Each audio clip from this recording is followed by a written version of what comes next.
कोणताही पदार्थ बनवण्यासाठी कितीही अवघड असू दे, त्याला सोप्यात सोपं कसं करता येईल हे आपल्याला जमलं पाहिजे. एका मिक्सरच्या भांड्यामध्ये 200 ग्राम चिकन घेतले. चिकन मी फक्त बोनलेस वापरलेलं आहे. 8 ते 10 लसणाच्या पाकळ्या घ्यायच्या. एक हिरवी मिरची तुकडे केलेले आहे ते पण घ्यायची. 1 इंच आलं घेतलेलं आहे. एक कांदा मोठा चिरून घेतला आहे तो पण घ्यायचा. एक अंडं फोडून घेतलेलं आहे ते पण टाकून घेऊया. त्याचबरोबर ब्रेडचे काप केलेले आहेत. इथं 2 ब्रेडचे काप केलेत मी, ते पण त्यामध्ये टाकायचे मिक्सरच्या भांड्यामध्ये.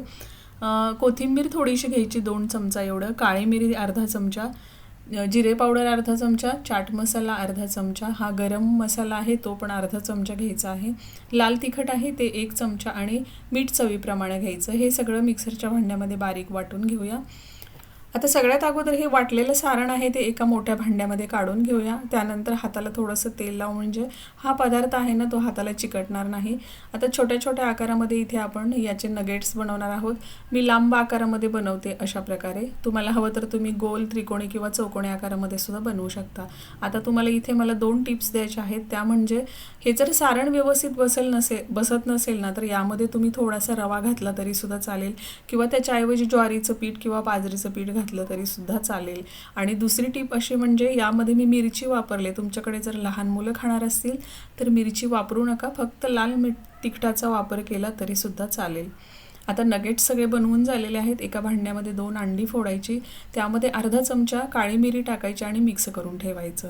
त्यानंतर मी इथं ब्रेड क्रम घेतलेला आहे, त्यामध्ये 1 चमचा लाल तिखट आणि अर्धा चमचा मीठ टाकून हे मिक्स करून घेऊया. इथं काही तिखट मिठाचं प्रमाण नाही आहे, अगदी चव यावी त्या ब्रेड क्रमला म्हणून मी त्यामध्ये टाकून मिक्स करून घेते. त्याचबरोबर इथं मकेचं पीठ पण घेतलेलं आहे. आता सगळ्यात अगोदर आपण हे नगेट्स ना मकेच्या पिठामध्ये बुडवायचे. चांगलं पीठ चांगलं लागेल अशा प्रकारे इथं घोळवून घेऊया चांगलं पिठामध्ये. त्यानंतर अंड्यामध्ये टाकून घेऊया. अंड्यामध्ये पण चांगलं मिक्स करून घ्यायचं आहे. चारी बाजूने चांगलं ते नगेट्स ओले झाले पाहिजेत. आणि त्याचबरोबर लगेचच आपण ते ब्रेड क्रममध्ये टाकायचं आहे. ब्रेड क्रममध्ये टाकल्यानंतर भरपूर ब्रेड क्रम लावून घ्या त्याला, म्हणजे तेलामध्ये टाकल्यानंतर ते सुटणार नाही, म्हणून अगदी दाबून लावलं तुम्ही तरी सुद्धा चालेल बरं का. अशा प्रकारे लावून साईडला ठेवून देऊया. आता मी इथं मकेचं पीठ वापरले. जर तुमच्याकडे मकेचं पीठ नसेल ना तर तुम्ही ज्वारीचं, बाजरीचं किंवा थोडंसं गव्हाचं वापरलं तरी चालेल. तर सगळे नगेट्स आपले बनवून तयार झालेले आहेत. आता गॅसवरती तेल पण कडकडीत तापले.